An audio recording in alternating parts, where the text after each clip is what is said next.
Good morning. This is New Hampshire Today. I am Chris Ryan. This hour of the show brought to you by Manchester Boston Regional Airport. Spirit Airlines flying direct to Myrtle Beach as well as Fort Lauderdale. For information, check out flymanchester.com. Today was supposed to be the day we're going to air our Live Free or Die U.S. Senate debate between U.S. Senator Maggie Hassan and General Don Bolduc. Unfortunately, we have only one individual here today, and that is General Bolduc. Maggie Hassan declined to take part in our ARP New Hampshire Union Leader and New England College debate, so this will transform into a conversation with the candidate. The general has brought in a cardboard cutout of Maggie Hassan, so she's here in spirit. Good morning, Senator Hassan, and also good morning, General Bolduc. Good morning, Chris. It's wonderful to be here, and my best to you and your listeners. It's a pleasure to have you here as well. Let's start with this. As the polls have tightened, a lot of Granite Staters are starting to think about what you would be like and who you would be like as a U.S. Senator. So let's start there. Is there a U.S. Senator that you see that is currently serving that you look at and say, that's somebody that I would be like? And how would you serve the people of New Hampshire as Senator? Well, since I'm a political outsider and because, I've not been in politics, I think that my skill set in Washington, D.C. is going to be unique. And that doesn't mean that I'm not going to align myself with people that want to work on this economy, bring down inflation, stop the out-of-control spending, and secure our nation on both sides of the aisle. I'm keeping a very open mind because I need to go down there and we need to build a coalition, a consensus of Democrats, Republicans, independents, everybody that sees the problem the same way, and that is economic depression right now, right? We're headed towards a recession. We have high inflation. We have out-of-control spending. We have a deficit and a debt that's pretty much out of control, and we have security in our nation that's out of control. We have to come together on those three things. And I want to rip a page out of the playbook of Clinton and Gingrich after the midterms where President Clinton realized, hey, the American people have sent us a message and we need to listen to them. And he did.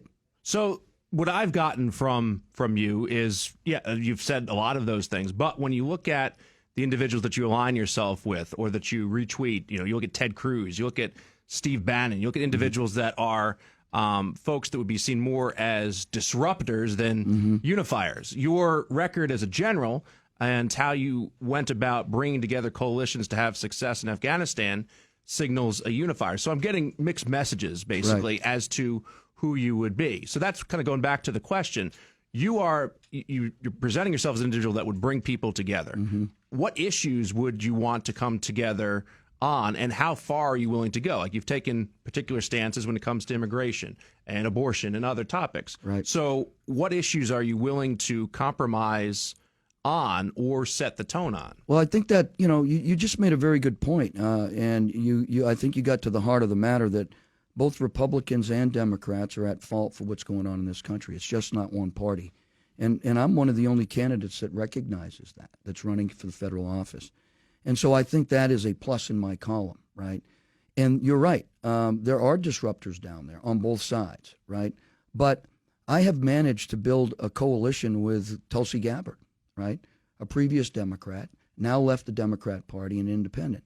And it was basically on reversing our energy dependence and becoming energy independent, and the decisions that President Biden has made, and how Congress can come together, both Republicans and Democrats. And I'm hoping that my message of unity and unifying will resonate with Senator Shaheen, because I want to work with her, to get things done for the people of New Hampshire to bring down the inflation. And I believe it's directly tied to energy decisions. And I think we can come together and we can all realize that if we secure the border, not close the border, but secure the border, and stop the flow of opioids and human trafficking and illicit weapons, that's another thing that Senator Shaheen and I can lead, the United States Senate on and come together. I think these things will resonate across the board down there. So I'm willing to concede that there's disruptors on both sides. I'm willing to concede that I have to go down there and take a different approach on these issues. And I will, as I did in the military. I was a unifier in the military, and I will be one in Washington, D.C. But absent that today, we got to start somewhere, right? And I got to get down there, and I'm asking Granite Staters to send me down there, a political outsider, someone who's tied to nobody on either side of the aisle, that has ran this campaign on our own with Granite Staters, grassroots. And I have depended on Granite Staters to push me over the line in the primary. And I am depending on them to do the same thing in the general election by paying attention to what's important to them: heating and eating, education of their children, their safety and security, their livelihood, the future of their children, and doing that in Washington, D.C. in a way that allows us, and I believe New Hampshire, if we have a Republican senator and a Democrat senator down there, can come together on these issues. Senator Sheen and I can disagree on social issues all day long, but we got to come together on these three issues: economy, spending, and security. And I think we can do that. Before we hit the break, I want to get specific in regard to energy.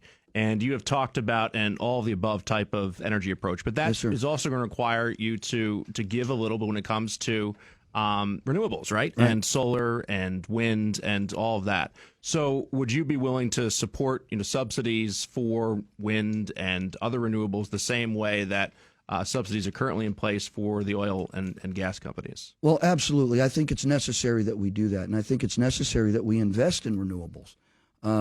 And I believe in an all-above approach. We relied on renewables in Africa. My guys had suitcases with solar panels that allowed them to purify their water, that allowed them to clean water so that they could take showers in remote areas in Africa, in Niger and in Cameroon and in Burkina Faso and all over the continent, Somalia, right? And so we used these things, and they worked, and it allowed them to power their radios, their computers, clean themselves, provide water, and we also promoted those type of renewable sources for the people in the villages who, in Africa, 95% of the people don't have electricity. And so I am all for that. I used it in the military. I can see the utility for it. We have a long way to go before we can replace that with our fossil fuels. So it's all a balance, and it's all the above. And I think that I have the mentality, the experience, and the willingness to be able to compromise on the right issues to push an energy policy forward that brings inflation down so people aren't choosing between heating and eating this summer or this winter. We got a lot still to get to. We're going to hit a break here. We got election integrity. We're going to do foreign policy. We're also going to talk about the Supreme Court and many other economic issues as well with General Don Bolduc here for our conversation with the candidate. Our Live Free or Die debate series was supposed to take place, but unfortunately Senator Hassan declined to take part in that. I am Chris Ryan. This is New Hampshire Today. Good morning. This is New Hampshire Today. I am Chris Ryan's Live Free or Die conversation with the candidates here on the New Hampshire Today show. This was supposed to be a debate between Senator Hassan and General Bolduc, but only General Bolduc said that he would participate. So therefore, we're having a conversation here this morning on the New Hampshire Today show this hour, presented by Manchester Boston Regional Airports. I want to do election integrity here in this segment, and one of the things that's been discussed and floated about you is that you would not accept the results of this election if, in fact, you do not have success. Is that true? Well, let me be clear. That's not true at all. I will accept the results, and, either way, however they go, I'm expecting to win. But at the end of the day, whatever the results are, I will accept, and I will congratulate Senator Hassan if she wins, and I will pray that she does the best she can for Granite Staters. You've been labeled as well as a election denier, and to me, there's kind of this fine line that exists, right, where you want to know the process has integrity. You want to make sure that any doubts are eliminated by appropriate searching and making sure that the process has the integrity that it should. But there's also this kind of counter side of it where our institutions are being damaged by false claims. Right. So as an individual that served in the military and also pointed out some of the flaws of the military, like how do you go about trying to determine what is the best possible way to address what may be concerns of a number of individuals in the population, but also finding the facts to be sure that you can push back against things like election denialism, where it does not appear that there are facts anywhere that indicate that Donald Trump would have won this past election. Right. Well, let me be clear on this. I have moved forward. 2020 election was decided by the electoral process on 6 January, and President Biden is President of the United States. End of statement. We don't need to dwell on that anymore. Just like in 2016, when my opponent was complaining about that election, the same process. Donald Trump was made president. Like it or not, that's just what happened. So I am beyond that. We're moving forward. This is 2022, and we're going into 2024. And I would like to see our legislature do a couple of things. I don't like, and many Granite Staters don't like the same-day voter registration. They don't like the idea that college students that don't live here, have the opportunity to vote. They would like to see better controls and more, I think, accountability on mail-in ballots. There's some issues out there with the machines. Okay, all right. Let's leave that to the state legislature. That's where I'm at right now. Maggie Hassan wants to federalize it to fix it. She wants to get rid of the Electoral College, and she voted for SB 1 with Cory Booker and many others, and that would have got rid of the New Hampshire first in the primary. These things are wrong, right? We got to leave it to the states, and I would ask the states, as a United States Senator, to look at the concerns of Granite Staters, and let's move forward so we have people don't feel disenfranchised, and we feel confident that we have fair and free elections. The same thing that I had to do overseas in Afghanistan and many other countries, that my country sent me there to help with their elections and their voting process. Accountability with identification is not voter suppression. So that's where I am, moving forward. Past is the past. The election was decided on January 6th in 2020 as it was in 2016. And let's set that aside and move forward to serve the greater good.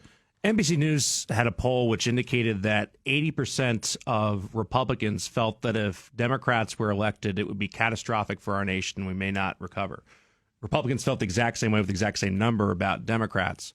There is this incredible amount of hatred that exists between the two parties, and they both feel that the other will destroy the country, while the middle is left kind of depressed and apathetic about what is taking place. So obviously there's some real reasons for all this, but there's been a lot of stoking of the anger on both sides in order to try to have success. What do you see as being the future of this country? Is this country one that is in disrepair to the point of non-survival, or do you think that our best days are ahead? Well, I would say that I'm hopeful that our best days are ahead, and I have faith in the people.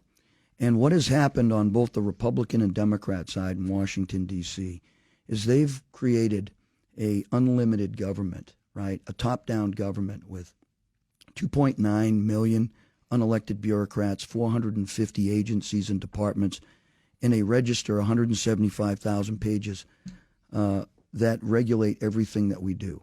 This government is not one of self-governance anymore, and it doesn't invest in of the people, by the people, for the people. And that's what I represent. That's where I am different. That's where my narrative down there is return the power to the people and give them the power like they're supposed to have. And let's encourage them to get involved and respect each other in that process, because that's hugely important. There's a tremendous amount of disrespect out there because you're an R or a D or an I or whatever it is you are. And that's very, very unfortunate, because we need to come together as a nation to solve these problems. And if we don't send people down there that are political outsiders, that aren't career politicians, that are tied to special interests and lobbyists and wealthy political elite who drive the agendas that aren't consistent with what Granite Staters are going through today. They're going through some tough times, and that's what we need to pay attention to. And these polls What do you expect from two divisive parties, right? They're going to have polls like that, and that is unfortunate. And it's going to take different type of people serving as the people's representatives and the leadership in both houses to change this direction. And I'm hopeful that we can do that. We have about 3 minutes left. One thing that has been talked about a lot in this campaign is healthcare. And that is something that is uniquely, obviously important to Americans, particularly as they age. Obviously, we have seen the Affordable Care Act passed, but that was even in itself just for 20% of Americans. What do you see as being needed changes that government could make in regard to our healthcare system, where obviously Republicans had a chance to reform the system. They swung and they missed on that during the Trump administration. So about 3 minutes here. What would you do to change the healthcare system as a senator? Well, I think that the government is way too involved in our healthcare system, and I think it drives those costs up, and I think there's proof in that. Before the Affordable Care Act, we were spending about 16% of our GDP on health care issues. But now it's up around 24%. And as you pointed out, it's only serving a small portion of Americans. We need to change that. We need to deregulate, is what I hear from Granite Staters. We need to ensure that we do something about the deductibles and the premiums. They're way too high, particularly for our small businesses. They can't afford it right now, and neither can anybody else. And it's the number one reason for bankruptcy, personal bankruptcy here in New Hampshire. So what we need to do is we need to do a comprehensive review, get the government out of it, ensure that people can afford prescription drugs, ensure people have access to medical care. But you know what? We always leave out dental care, and dental care is critical to your overall health. And I want to do something about that. Americans need better dental care. They need better health care, and we need a different approach. We can't just be Republicans and Democrats and say, oh, we got to throw the baby out with the bathwater on one side, and, oh, there's no problems with it on the other side. There are significant problems, and it's going to take different people down there to look at this problem, listen and learn from people, and make it affordable. That is General Don Bolduc. I am Chris Ryan. This is our conversation with the candidate here on the New Hampshire Today Show. It's supposed to be a part of debate between Senator Hassan and General Bolduc, but Senator Hassan declined to participate. We still have 2 more segments to go. We're going to do foreign policy and also some thoughts on the process. What does General Bolduc feel about running for office and whether he would give the advice to others to pursue running for office? That next. This is New Hampshire Today. Good morning. This is New Hampshire Today. I am Chris Ryan. It's Live Free or Die conversation with the candidate, General Don Bolduc, here in studio. We were supposed to do a debate at New England College with AARP New Hampshire, the union leader, C-SPAN, and the like, but Senator Hassan did not want to partake in that debate. So this is a conversation with the candidate with Don Bolduc. Senator Hassan is here in spirit as the general brought in a cardboard cutout of Hassan, who's staring at me and smiling. So, General Bolduc, let's talk a little bit about our foreign policy at this point. It feels like the world is very much on fire. What's going on in China, what's going on with the Koreas, what's going on in Ukraine. It seems like that we are on the verge of some significant worldwide events. What is your sense there, and how would you assess the Biden and Trump foreign policies? Have they made things worse in regard to the United States not being as engaged as perhaps we should be in these various theaters? Well, it's my opinion over the last 20 years, regardless of the administration, we've pretty much had a policy and strategy of reaction, right? And we watch what goes on, and then we react to it. And instead of having a comprehensive strategy that leverages all our national elements of power, diplomacy, the political side, economic, informational, with the military as a backup, we hit the military easy button almost every single time. And we expect the military to be able to go in and solve these problems. And the military has a function. It can solve some problems, but it's going to break a lot of things. And it's not going to be a long-term solution. And so without a strong diplomatic policy that's weaved into a strong economy, because we don't have a strong economy right now, that's weaved into a good information campaign on what values we stand for. And I think we really gave the world an opportunity to question our values the way we, got out of Afghanistan. And as a result, I think, as you pointed out, that emboldened China, who I believe is really the one, controlling Russia and what Russia's doing right now, and feeding North Korea and Iran to do the things that they're doing to destabilize the regions. But we have a foreign policy of react. And we know we're not transparent with the American people, and that's bad. We're not telling them the truth about really the readiness of our military and what's causing that, which is really, really problematic. I've been talking about that quite a bit. And we just deployed and are in the process of deploying the 101st Airborne Division of Romania. One step closer to putting boots on the ground, which I warned about, right? Instead of staying far away from that and allowing European NATO countries to secure those areas, backing them up prudently, and giving the Ukrainian military the stuff that it needs, we have now gone to throwing billions of dollars their way without a policy and strategy, and now we're sending an airborne division, the 101st Airborne Division over there. That is one step closer to conventional war. And given the state of our military, the fact that most Americans don't have confidence in our military leadership at the senior level, the fact that they couldn't even do a withdrawal right, and we're going to put them face to face in a conventional war and put boots on the ground in Ukraine potentially. I mean, I watched this play out before. I worked in the Pentagon. I saw it. I know the fever.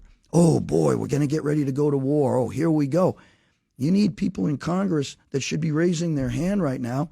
And my opponent, Maggie Hassan, should be one of them saying, no, no, not until there's a policy and strategy. Just briefly on this, I want to move on to a different topic, but do you feel that the day of combat wars, one side facing the other on a battlefield, do you feel that those days are gone for the United States and for the world as a whole in developed nations, and that war has changed? Or could you foresee a potential United States, quote unquote, boots on the ground going toe to toe with a Russia or a China or even a North Korea? Now, right now, I can see a high potential for that happening because we have a react foreign policy in my mind. So they do something, we go in with troops as a result of their action. Exactly, exactly, and that's what I feel, because we have nothing else to.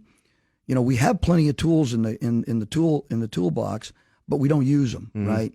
And we're not set up to use them right now because we've allowed our diplomacy to falter. We've allowed our economy to falter. We've allowed our military to now be assessed as weak, down from marginal, and our information campaign is failing, right?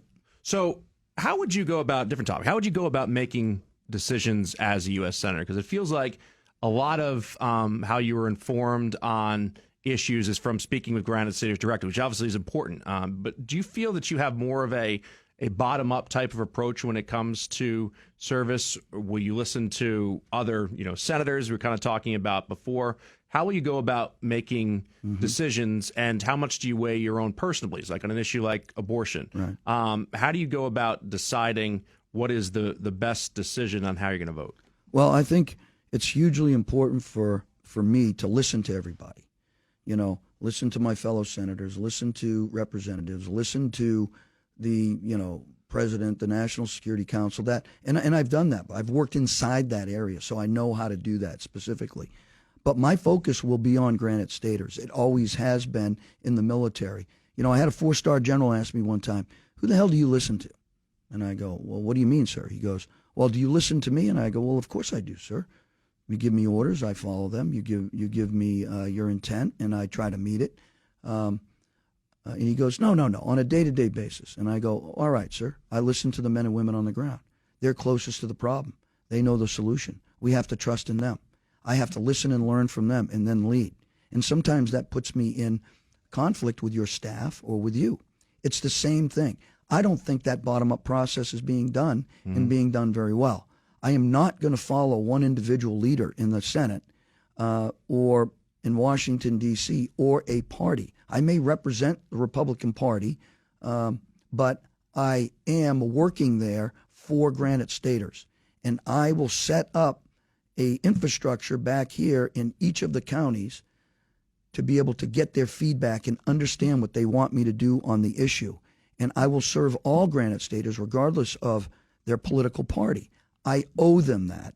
Whether they agree with me or disagree with me or whatever it happens to be, or they dislike me just because there's an R next to my name, I will still respond to them, answer their questions, and work my butt off for them to represent them the best way I can in Washington, because that's not being done now. That is General Don Bolduc, candidate for U.S. Senate on the Republican side. It's supposed to be a debate between General Bolduc and Senator Hassan, but Senator Hassan declined to partake. We'll conclude after this upcoming break, and we'll talk a little about the process. What has it been like to run for U.S. Senate, and would General Bolduc give the advice to others to run for public office? That next. I am Chris Ryan. This is New Hampshire Today. Good morning. This is New Hampshire Today. I am Chris Ryan. It's our Live Free or Die conversation with the candidate. General Don Bolduc here is in studio. It's supposed to be a debate with Senator Hassan and General Bolduc, but Senator Hassan declined to participate. So let's end on this. This process is one that is incredibly grueling and challenging for any individual that wants to put their name on the ballot to run for U.S. Senate, for Congress, for governor. And it's even become more challenging for folks that want to run at the local level for school board and other things because of the amount of vitriol and hatred that exists out there. So, I'm interested in how you would evaluate the process for you and what it's been like, and then we'll get into whether you would advise others to run. Mm-hmm. So the process for me, I ran last cycle, and that was a completely different cycle than this time because of COVID and the lockdowns and the approach, and it was mostly done, virtual, via Zoom and things along those lines. And, there just wasn't many people out and going to events, even if there was events held or out on the road. And it just seemed to have a completely different feel to it. But this time, since November of 2020, hitting the campaign trail hard for 2 years and visiting every town and city, it's if you're going to do it right and you're going to do it the grassroots way, hey, it's a very grueling process, right? And you got to be dedicated to doing it. And you got to be willing to,